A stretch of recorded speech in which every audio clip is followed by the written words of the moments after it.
नमस्कार। आज हम एक ऐसे टॉपिक पर बात करने वाले हैं जो सुनने में थोड़ा नहीं बल्कि बहुत अजीब लगता है। खेतों में शराब का छिड़काव। अरे भाई, जो चीज इंसानों के लिए ठीक नहीं वो भला पौधों का भला कैसे कर सकती है।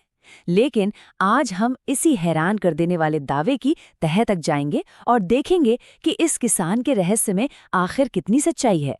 तो सवाल यही है, क्या ये सिर्फ एक सुनी सुनाई बात है, कोई अफवाह, या फिर इसके पीछे वाकई कोई साइंस है? हम सिर्फ दावों पर यकीन नहीं करेंगे। हम एक असली 7 दिन के प्रयोग के नतीजों को देखेंगे और खुद पता लगाएंगे कि सच्चाई आखिर है क्या। तो चलिए एक एक करके इस पूरे मामले को समझते हैं।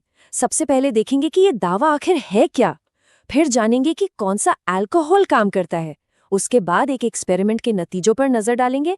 और हाँ, सबसे आखिर में सबसे जरूरी बात, सावधानियों को भी समझेंगे। तो ये अजीब सा तरीका आखिर आया कहाँ से? देखिए, दिलचस्प बात यह है कि इसकी शुरुआत किसी बड़ी रिसर्च लैब से नहीं हुई, बल्कि ये तो जमीन से जुड़े किसानों के अपने तजुर्बों से निकला है। ये एक बहुत बड़ा दावा है।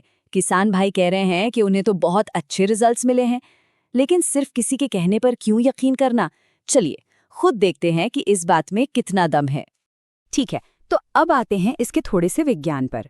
यहाँ एक बात गांठ बांध लेनी है, आप कोई भी अल्कोहल इस्तेमाल नहीं कर सकते। सही और गलत अल्कोहल के बीच का फर्क ही ये तय करेगा कि आपकी फसल बढ़ेगी या बर्बाद हो जाएगी। तो देखिए, सबसे जरूरी बात, मेथनॉल जो एक इंडस्ट्रियल केमिकल है, वो पौधों के लिए सीधा सीधा जहर है। हमें जिसकी बात करनी है वो है इथेनॉल, यानी एथिल अल्कोहल। ये वही है जो पीने वाली शराब में पाया जाता है। दोनों में जमीन आसमान का फर्क है, इसे हमेशा याद रखना है। अच्छा, तो अब हम ये तो जान गए कि कौन सा अल्कोहल इस्तेमाल करना है। अब अगला और सबसे जरूरी कदम है सही घोल तैयार करना।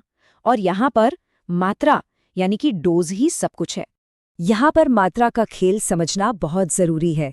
ध्यान से देखिए, लॉजिक बहुत सिंपल है।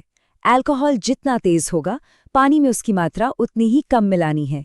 अगर 20 से 25% वाला एथेनॉल है तो 1 लीटर पानी में 5 ml, लेकिन अगर 50% से ज्यादा वाला है तो सिर्फ 2 ml। जरा सी भी मात्रा ज्यादा हुई तो ये पौधों को फायदा पहुंचाने की जगह जला सकती है। तो ये बैलेंस बहुत बहुत जरूरी है। सारी थ्योरी और बातें तो ठीक हैं, लेकिन असली में खेत में क्या होता है ये जानने के लिए इस मिश्रण को कुछ असली फसलों पर टेस्ट किया गया। चलिए देखते हैं कि ये प्रयोग कैसे हुआ और क्या देखने को मिला। इस प्रयोग के लिए 4 बहुत ही आम सब्जियों को चुना गया: आलू, मिर्च, बैंगन और करेला।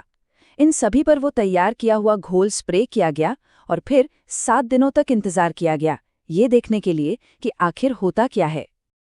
तो 7 दिन बीत चुके हैं। अब वक्त है उन पौधों का हाल जानने का। क्या उनमें कोई बदलाव आया? क्या किसानों का वो दावा सच था? चलिए नतीजों को एक एक करके देखते हैं। तो सबसे पहले बात करते हैं आलू के पौधों की। 7 दिनों के बाद जो बदलाव दिखे वो काफी पॉजिटिव थे। जैसा कि आप देख सकते हैं, पत्तियों की क्वालिटी और उनका तीखापन, मतलब जो एक फ्रेशनेस होती है, वो साफ तौर पर सुधर गई। और हाँ, जिन पौधों पर स्प्रे हुआ था उनकी ग्रोथ भी बिना स्प्रे वाले पौधों से थोड़ी बेहतर नजर आ रही थी। चलिए अब देखते हैं मिर्च के पौधों को।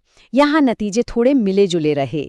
पत्तियों की शार्पनेस यहाँ भी बेहतर हुई और एक अच्छी बात ये हुई कि कुछ नए फूल भी खिल गए। लेकिन पौधे की ओवरऑल ग्रोथ में कोई बहुत बड़ा फर्क देखने को नहीं मिला। अब बारी है बैंगन की। और सच कहूं तो इस प्रयोग में बैंगन के पौधों पर सबसे कम असर दिखा। पत्तियों की क्वालिटी में हल्का फुल्का सुधार तो था, लेकिन पौधे की बढ़त या उस पर आने वाले फूलों की संख्या में कोई खास बदलाव नजर नहीं आया। और आखिर में करेला। और भाई, यहाँ इस एक्सपेरिमेंट का सबसे जबरदस्त नतीजा देखने को मिला। करेले के पौधों ने तो कमाल ही कर दिया। न सिर्फ पत्तियों की क्वालिटी और फ्रेशनेस बेहतरीन हो गई, बल्कि उनकी ग्रोथ भी बिना स्प्रे वाले पौधों के मुकाबले साफ साफ बहुत बेहतर थी। तो कुल मिलाकर इस पूरे प्रयोग का सार क्या निकला? ये चार्ट साफ बताता है। सबसे ज्यादा और पक्का फायदा पत्तियों की क्वालिटी में दिखा। पौधों की ग्रोथ पर भी अच्छा असर हुआ, खासकर करेले और आलू पर। लेकिन फूल आने पर इसका असर सबसे कम रहा। तो नतीजे तो काफी दिलचस्प है, लेकिन इसका ये मतलब बिल्कुल नहीं है कि इसे बिना सोचे समझे इस्तेमाल करना शुरू कर दें। कुछ बहुत जरूरी नियम हैं जिनका पालन करना ही करना है। इन 2 सुनहरे नियमों को हमेशा याद रखें। पहला, लालच नहीं करना है। अच्छे नतीजे मिलने पर भी इसका छिड़काव सिर्फ 1 या 2 बार ही करें। बार बार करने से ये मिट्टी को नुकसान पहुंचा सकता है। और दूसरा, जो सबसे जरूरी है, कभी भी सीधा पूरे खेत पर इस्तेमाल न करें। हमेशा एक छोटे से हिस्से पर ट्राई करके देखें, क्योंकि हर फसल और हर मिट्टी अलग होती है।